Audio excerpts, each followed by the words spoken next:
आग में घी डालना यानी हालात को बद से बदतर बनाने वाला काम करना। डेढ़ चावल की खिचड़ी पकाना यानी अपना अलग अलग राग अलापना और बहुमत की राय के खिलाफ जाना। मुहावरे आपने सुन लिए, अब इनके वाक्य प्रयोग करते हैं और देश दुनिया की खबर लेते हैं। अमेरिकी राष्ट्रपति डोनाल्ड ट्रंप की डेढ़ चावल की खिचड़ी अब खुलेआम पकने लगी है। 4 फरवरी को उन्होंने गजा को लेकर के एक और अनोखा प्लान दिया। बेपरवाही से कहा कि गजा को खाली करा देना चाहिए, अमेरिका के हाथ कर देना चाहिए। अमेरिका वहां आलीशान इमारतें बनाएगा, खूबसूरत और भव्य इमारतें। सवाल उठा कि फिलिस्तीनी कहां जाएंगे? ट्रंप का जवाब, उनको आसपास के अरब देशों में भेज दिया जाएगा। एक देश के राष्ट्रपति से ऐसी बातें सुनकर के दुनिया भौचक की रह गई। लोग दांतों तले उंगली दबाए बैठे रहे। इजराइल ने कदम से कदम मिलाया, अरब देश खिलाफ खड़े हुए, लेकिन ट्रंप नहीं रुके। बारंबार वार करते रहे, प्लान में नित नई बातें जोड़ते गए, आग में घी डालते गए। बोले फिलिस्तीनियों को बेहतर घर मिलेंगे और उन्हें वापस लौटने का हक नहीं होगा।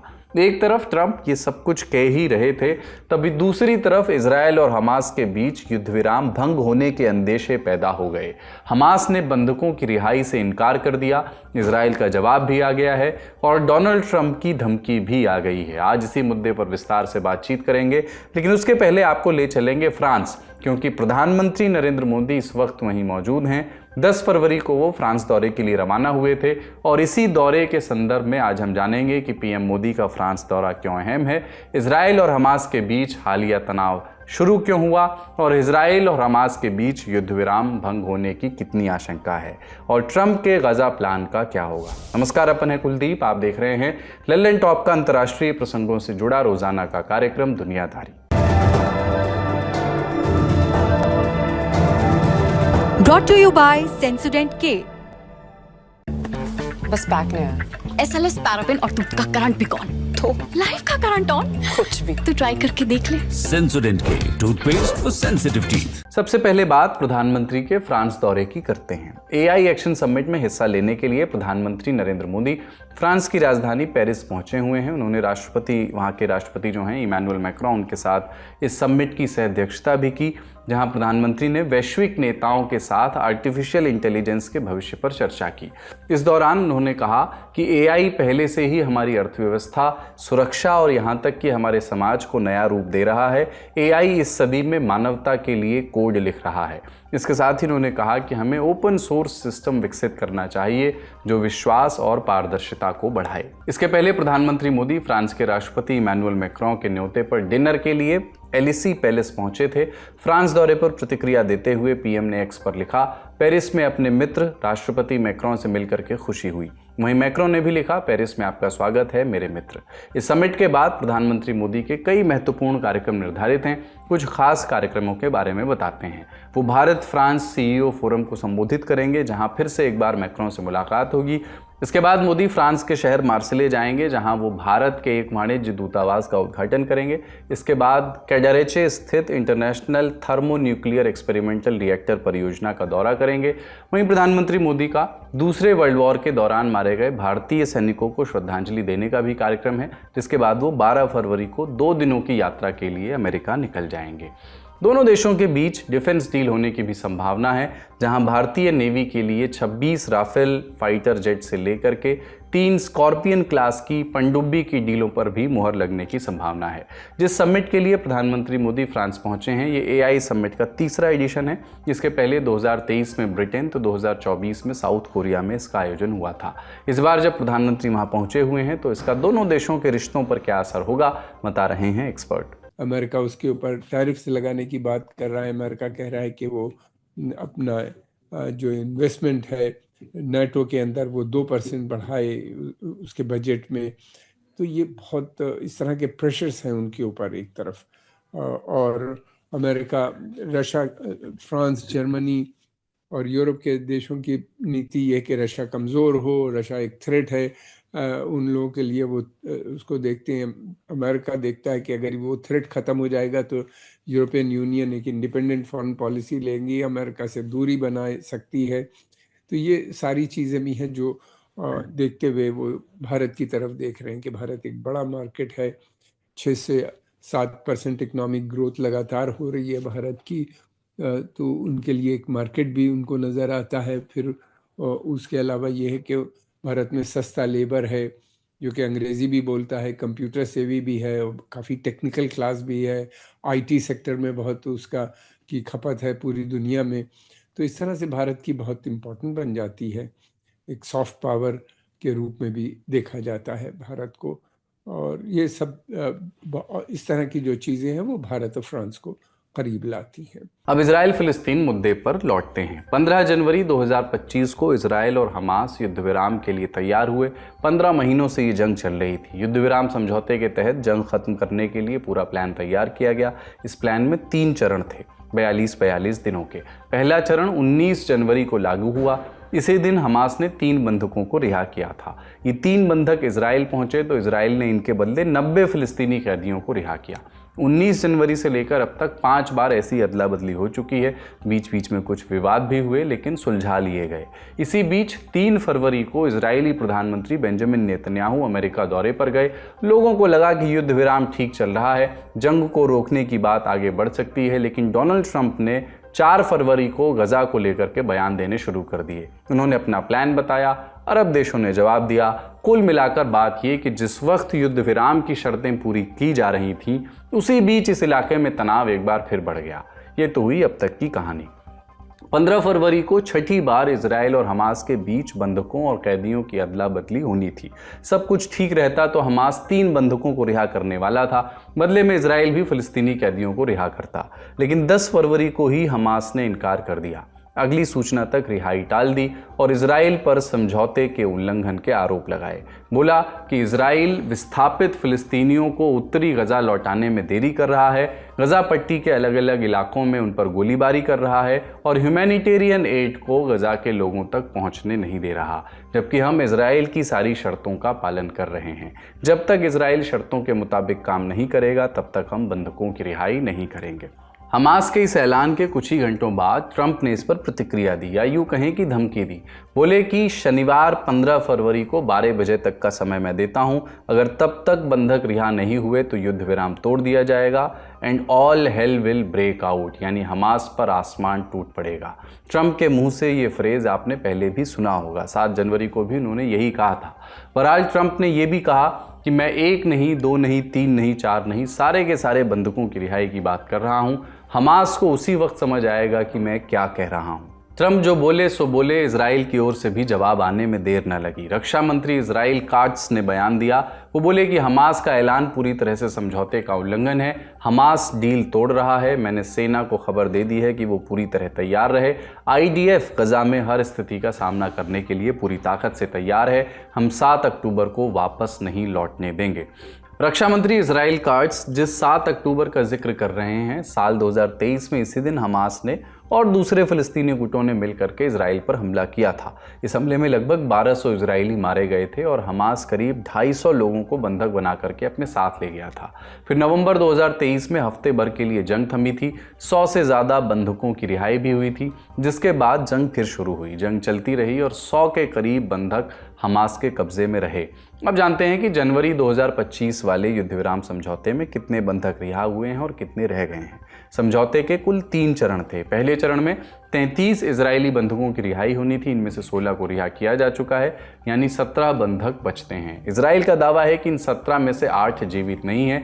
इसका मतलब कुल 9 बंधकों की रिहाई पहले चरण के हिसाब से बाकी रह गई थी। पहले चरण में और क्या क्या होना था? इजराइल को गजा के बड़े शहरों से पीछे हटना था। हर दिन करीब 600 ह्यूमैनिटेरियन एड से भरे ट्रकों को एंट्री देनी थी। विस्थापित फिलिस्तीनियों को उत्तरी गजा में लौटने की मंजूरी देनी थी। इसी बीच अगले 2 चरणों पर समझौता भी होना था। दूसरे चरण में फिलिस्तीनी कैदियों के बदले युवा इजरायली पुरुष बंधकों को रिहा किया जाना था। तीसरे चरण में जंग पूरी तरह रोकी जानी थी। बंधकों और कैदियों के शवों की अदला बदली होनी थी। इजरायली सैनिकों को गजा पट्टी से पूरी तरह हटना था और गजा का पुनर्निर्माण शुरू किया जाना था। ये था प्लान, लेकिन फिलहाल तो ये रुक गया है, थम गया है। आपको हमने बता दिया कि हमास क्या आरोप लगा रहा है, लेकिन सवाल ये उठता है कि क्या हमास के रुकने की असल वजह यही है, या फिर ये डोनाल्ड ट्रंप के फिलिस्तीन को लेकर दिए गए बयानों का अंजाम है? हमने यही सवाल पूछा वेस्ट एशिया मामलों के जानकार कमर आगा से। इसी कि नेतन्याहू पूरी तरह से डिटर्मिन्ड है ग्रेटर इजराइल बनाने के लिए। उनका बहुत समय से इजराइल इस बात की कोशिश कर रहा है। और नेतन्याहू तो शुरू से कहते हैं कि 2 स्टेट सोल्यूशन में उनका विश्वास नहीं। वो कहते हैं कि गाजा, फिलिस्तीन का जो पूरा एरिया है, West Bank, Gaza strip, east Jerusalem, ये सबको वो कहते हैं कि ये जो है हिस्टोरिकल जूइश एम्पायर जो थी उसका हिस्सा है। बल्कि लेबनान को भी कहते हैं, और सीरिया का भी काफ़ी पार्ट को, गोलान हाइट्स वगैरह भी उसी में जोड़ रहे हैं लगातार। उनका कहना ये है कि रिवर टू द सी, ये पूरा जो एरिया है ये फ़िलिस्तीन का होना का नहीं है, बल्कि उनका है। फ़िलिस्तीनी जो है ये ऑक्युपाइड टेरिटरी, उसको नहीं मानते। और इसके ऊपर वो लगातार काम करते रहे हैं। अब उनको लगता है कि इस समय मौका है, प्रेसिडेंट ट्रम्प उनको सपोर्ट कर रहे हैं, तो फ़िलिस्तीनियों से वेस्ट बैंक और गाजा स्ट्रिप को आने वाले समय में खाली करा के ग्रेटर इसराइल का गठन की बात कर रहे हैं। कि अब मतलब नहीं, हमास का एक स्टैंड है कि हम इसराइल जो है वो कि जो फौज है, फोर्सेस हैं, वो पूरे गाजा पट्टी को खाली करें, नंबर 1। नेट्ज़ेरिम कॉरिडोर को भी, जिसको उन्हीं ने खाली किया है कल या परसों। फिर उसके अलावा उनका कहना यह है कि वो जो है गाजा से में जो है एडमिनिस्ट्रेशन उनका रहेगा। दूसरी तरफ वो ये कहते हैं कि जितने भी एक बड़ी संख्या में, हज़ारों की संख्या में जो फ़िलिस्तीनी जेल के अंदर हैं उनको छोड़ा जाए। उनको वो प्रिजनर नहीं कहते, बल्कि उनको कहते हैं कि इजराइल ने होस्टेज यानी बंदी बना रखा है उन लोगों को, क्योंकि हो, और वो जो है तो ये 2 शर्तें उनकी मेन है, और उसी में वो चाहते हैं कि तभी वो ये छोड़ेंगे। तो वो हम ये देख रहे हैं कि शुरू से ऐसा हुआ कि उन्हीं ने अगर 3 इजरायली सोल्जर्स को या इजरायली बंदियों को छोड़ा, होस्टेजेस को, तो उसके बदले में 2000 या 1500 फ़िलिस्तीनी छोड़े गए। इस तरह से लगातार ये बना हुआ है। लेकिन इजराइल अब ये कह रहे हैं, नेतन्याहू से, अब प्राइम मिनिस्टर नेतन्याहू की जो स्टेटमेंट आए हैं वो ये कह रहे हैं कि अब वो कह रहे हैं कि जंग भी हो सकती है, दोबारा से शुरू हो सकती है। उनका ऑब्जेक्टिव पूरी तरीके से अभी। कमर आगा से हमने ये भी पूछा कि क्या ये सिर्फ एक पॉज है या समझौता ही पूरी तरह खत्म हो सकता है? क्या इजराइल ट्रंप की नीतियों को देखते हुए फिर से हमले शुरू करने की सोच सकता है? ट्रंप और नेतन्याहू की मीटिंग के बाद से जो इजराइल के प्रधानमंत्री हैं वो काफ़ी इम्बोल्डेंट नज़र आते हैं, काफ़ी जोश में नज़र आते हैं, काफ़ी उनको लगता है कि पूरी सपोर्ट उनको अमेरिका से हासिल है इस समय अपने एजेंडा को आगे बढ़ाने के लिए। तो वो चाहते हैं कि जल्दी जल्दी पूरा किया जाए। और फिर ये भी है कि इजराइल को लगता है कि उसके अभी ऑब्जेक्टिव पूरे नहीं हुए, हमस पूरी तरह से ख़त्म नहीं हुआ, इसलिए कि जिस तरीके से हमस के लोग निकल के बाहर आए हैं, हमने देखा जिस समय ये होस्टेज को छोड़ा जा रहा था, बड़ी संख्या में थे वो लोग और पूरे मिलिट्री गियर में थे। तो उन सबको देखते हुए इजरायली जनता भी कह रही है कि ऑब्जेक्टिव नहीं पूरा हुआ है, छुड़ा नहीं पाए बंधकों को। और फिर उसके बाद हमस अभी भी स्ट्रांग है वहाँ पे, और सारा मैनेजमेंट भी इस समय हमसी के हाथ में है, और इनकी पॉलिसी ये है कि हमस का हमेशा के लिए खत्म करना। तो इसको लेते हुए वो कहते हैं कि हमारा ऑप्शन है, हम युद्ध कर सकते हैं। जो बहुत ज़्यादा एक्सट्रीमिस्ट हैं, जैसे कि बेन गवीर जो थे, जो उनके नेशनल सिक्योरिटी मिनिस्टर थे, जिन्होंने रिज़ाइन कर दिया क्योंकि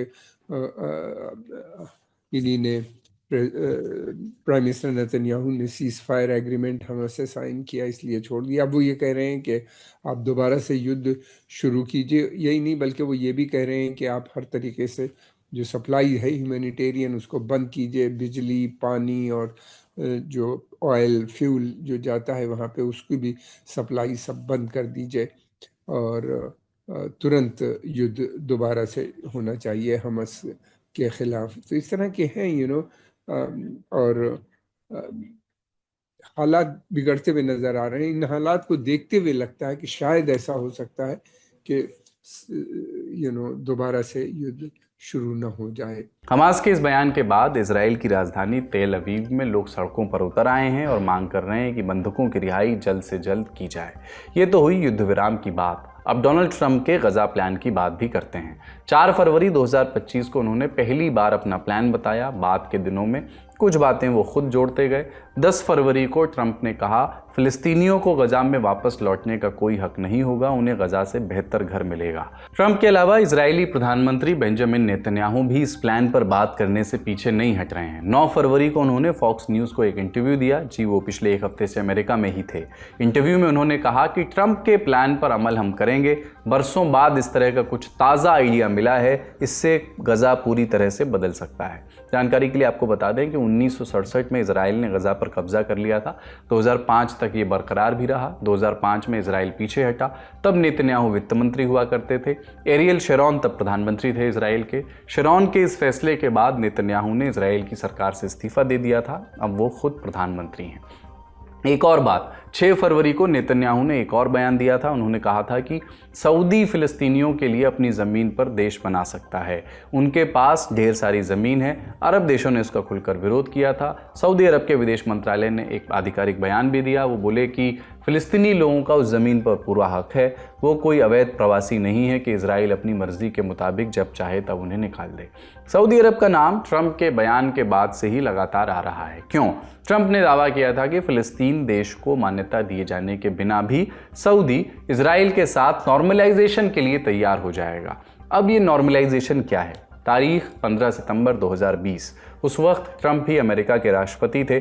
उस दिन उन्होंने व्हाइट हाउस के आंगन में यूएई, बहरीन और इजराइल के बीच एक समझौता करवाया था। इसे अब्राहम एकॉर्ड कहते हैं। इसके तहत यूएई और बहरीन ने इजराइल को मान्यता दी थी। दोनों देशों ने इजराइल के साथ व्यापारिक संबंध भी स्थापित किए थे। ये डोनाल्ड ट्रंप के अरब इजराइल नॉर्मलाइजेशन पॉलिसी का एक हिस्सा था। वो चाहते थे कि मिडिल ईस्ट के देश इजराइल को एक देश के रूप में मान्यता दें। इस लिस्ट में सऊदी अरब का नाम जोड़ने की भी कोशिश की गई थी, लेकिन वो इजराइल से संबंध स्थापित करने के लिए राजी नहीं हुआ।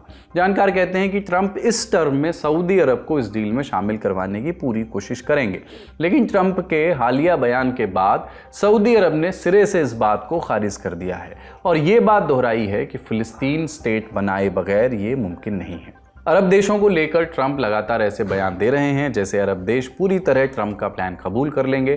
ट्रंप ने अरब देशों को एक धमकी भी दी है। उन्होंने कहा कि अगर इजिप्ट और जॉर्डन फिलिस्तीनियों को अपने यहाँ बसाने को तैयार नहीं होते तो वो उनको दी जाने वाली मदद भी रोक सकते हैं। इसी बीच जॉर्डन के किंग अब्दुल्ला द्वितीय अमेरिका दौरे पर पहुंचे हैं। उनकी डोनाल्ड ट्रंप से मुलाकात भी होने वाली है। जॉर्डन के लिए अमेरिकी मदद अहम भी है। साल 2023 में अमेरिका से मदद पाने वाले देशों की लिस्ट में चौथे नंबर पर वो था। हमने कमर आगा से पूछा कि क्या जॉर्डन अमेरिका के दबाव में आकर के ये योजना, ये प्लान एक्सेप्ट कर सकता है? क्या इस सहमति असहमति के खेल में अरब देशों के बीच आपस में मन मुटाव भी हो सकता है? मित्र देश हैं और इन दोनों की बहुत बड़े संकट में ये आ गए हैं। एक तरफ तो ये कि ये अमेरिका के साथ और इजराइल के साथ जुड़े हुए हैं। ये लोगों के बहुत अच्छे संबंध दोनों देशों के इजराइल से भी हैं। दूसरी तरफ ट्रंप साहब की जो ये वार्निंग्स हैं ये बड़ी उनके लिए चिंताजनक हैं। अगर फिलिस्तीनियों को वो लेते हैं तो इंटरनल बड़ी क्राइसिस उनके यहाँ खड़ी हो सकती है। डिस्टेबलाइजेशन हो सकता है, अराजकता फैल सकती है। शक इस बात का है। बहुत से जानकार इस बात को कहते हैं, मानते हैं। वो लोग भी इस बात को कहते हैं। और दूसरी तरफ ये है कि अगर नहीं मानते तो इन दोनों देशों की इतनी ज़्यादा निर्भरता है अमेरिका के ऊपर, तो बड़ी इकोनॉमिक क्राइसिस आ जाती है। अब ये देखना है कि इनके समर्थन में पूरा अरब लीग नज़र आता है। अरब लीग के जितने भी देश हैं सभी खुल के समर्थन कर रहे हैं। खासतौर से सऊदी अरेबिया ने बहुत स्ट्रॉन्ग स्टेटमेंट लिया है। वो बार बार ये कह रहे हैं कि हम अब्राहम एकॉर्ड नहीं साइन करेंगे और गाज़ा स्ट्रिप जो है ये पैलेस्टीनियंस की है, यहाँ पे पैलेस्टीनियन रहेंगे। और वो कह रहे हैं 2 स्टेट सोल्यूशन की बात वो कर रहे हैं बहुत फोर्सफुली, ज़ोर के साथ। और वो ये भी कह रहे हैं कि इंडिपेंडेंट पैलेस्टीनियन स्टेट का गठन होना चाहिए, तभी वो रिकॉग्नाइज करेंगे स्टेट ऑफ इजराइल को। न केवल वो बल्कि सभी अरब देश भी उसको रिकॉग्नाइज करेंगे। तो इस तरह के स्टेटमेंट है। अब देखना यह है कि स्टेटमेंट से काम नहीं चलता। अगर अमेरिका अपनी इकोनॉमिक सपोर्ट बंद करता है तो क्या Saudi Arabia, Kuwait, Bahrain, Qatar, UAE, ये जो ऑयल प्रोड्यूसिंग देश हैं उतना पैसा देने में सक्षम होंगे? दूसरी तरफ ये भी है कि ये जितने दोनों के दोनों देश जो हैं ये इतना ज़्यादा डिपेंडेंट है फॉरेन एड के ऊपर। अगर हर साल इनको ज़रूरत पड़ती है, हमेशा ये पैसा मांगते रहते हैं, पाकिस्तान की तरह इनकी हालत है, तो ट्रंप के एक बयान से कई देशों में किस कदर तनाव पसर गया है आपने जाना, साथ ही इसका असर इजराइल हमास युद्ध विराम के समझौतों पर भी पड़ता दिख रहा है, जिसे लेकर के अलग अलग मत हैं। इस दिशा में आगे भी जो डेवलपमेंट होंगे आपको बताते रहेंगे। फिलहाल अगली खबर। अमेरिकी राष्ट्रपति डोनाल्ड ट्रंप के बाद अब ब्रिटेन की सरकार भी अवैध प्रवासियों के खिलाफ कार्रवाई करने पर उतर गई है। दरअसल यूके की लेबर पार्टी की सरकार पूरे देश में अवैध रूप से काम करने वालों के खिलाफ छापेमारी कर रही है, जिसका शिकार कई भारतीय रेस्टोरेंट से लेकर के कई जनरल स्टोर तक भी हो रहे हैं, जो प्रवासी कामगारों को अपने यहाँ काम पर रखते हैं। इसके अलावा कई जगहें निशाने पर हैं जहां अवैध प्रवासियों के काम करने का शक है। इस कार्रवाई के तहत एक ही भारतीय रेस्टोरेंट से 7 लोगों को गिरफ्तार किया गया है, जो नॉर्थ इंग्लैंड के हम्बर साइड में मौजूद था। ब्रिटेन की गृह सचिव यवेट कूपर के ऑफिस ने इस बीच कहा है कि अब तक 828 जगहों पर छापेमारी की जा चुकी है। इस तरह की छापेमारी में पिछले साल की तुलना में 48% बढ़ोतरी दर्ज की गई है। वहीं गिरफ्तारी में 73% की बढ़ोतरी। इसके अलावा यवेट कूपर ने एक और महत्वपूर्ण बात कही कि इमिग्रेशन के नियमों का सम्मान किया जाना चाहिए और उन्हें सख्ती के साथ लागू भी करना चाहिए। लंबे समय से एम्प्लॉयर्स अवैध प्रवासियों को नौकरी पर रखते आ रहे हैं और उनका शोषण करते आ रहे हैं। वहीं काफ़ी संख्या में लोग अवैध रूप से आकर के काम कर रहे हैं, जिन पर कभी कोई कार्रवाई भी नहीं की गई। अब ब्रिटिश सरकार काफ़ी संख्या में अवैध प्रवासियों को डिपोर्ट कर रही है। जब से ब्रिटेन में लेबर सरकार सत्ता में आई है, तब से करीब 19,000 विदेशी अपराधियों और अवैध प्रवासियों को देश से निकाला गया है। इसके अलावा आज के ललन टॉप शो में हमने बात की है दिल्ली विधानसभा चुनाव नतीजों के बाद पंजाब की राजनीति में मची हलचल पर और साथ ही महाकुंभ में उमड़ रही जबरदस्त भीड़ और वहां की व्यवस्थाओं पर। जरूर देखिएगा ललन टॉप शो भी। फिलहाल आज्ञा दीजिए, अपना और अपनों का ख्याल रखिए, देखते रहिए दी ललन टॉप।